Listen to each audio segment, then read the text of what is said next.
The Vaxis Air is a bone-conduction-type headset that is compatible with the company's Litecomm wireless transmission system.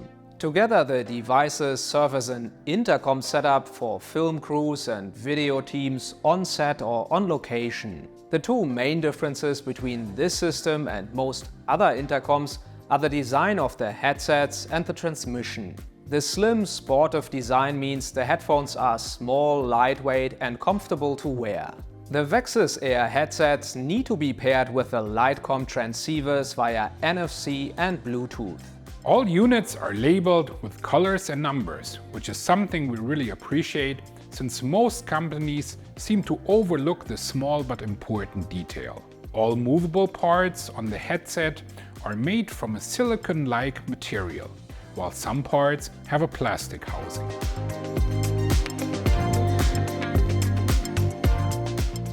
The olive green button on the side of the right speaker serves as a power button, but also as a multifunctioning key, for example, to mute the microphone or take a phone call.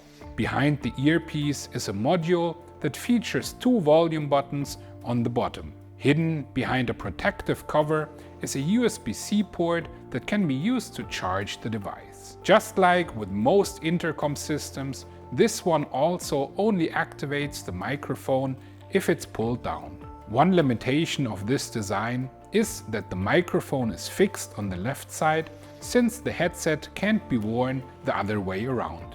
Pairing doesn't work automated, but rather by long pressing the dedicated NFC button and positioning the two devices closely.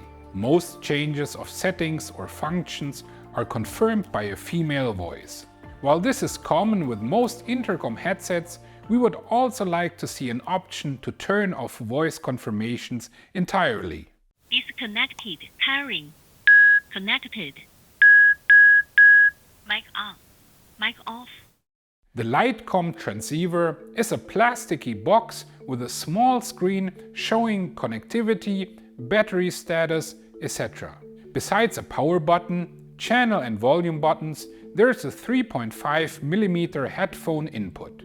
On the back is a large clip to be able to clip the device onto a belt. The removable AH-DBT901 battery is also used in GoPros, which means it's easy to find replacements and additional multi-chargers.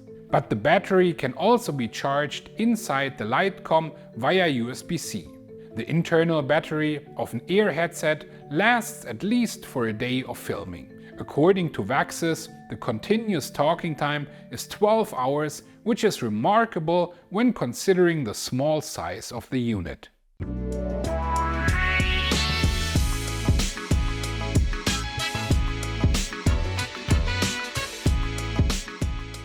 In our test, the transmission range outdoors was reliable up to 240 meters, while indoors the signal held up well between 40 meters and 80 meters. This is a common performance for a wireless system that operates under the 2.4 GHz frequency.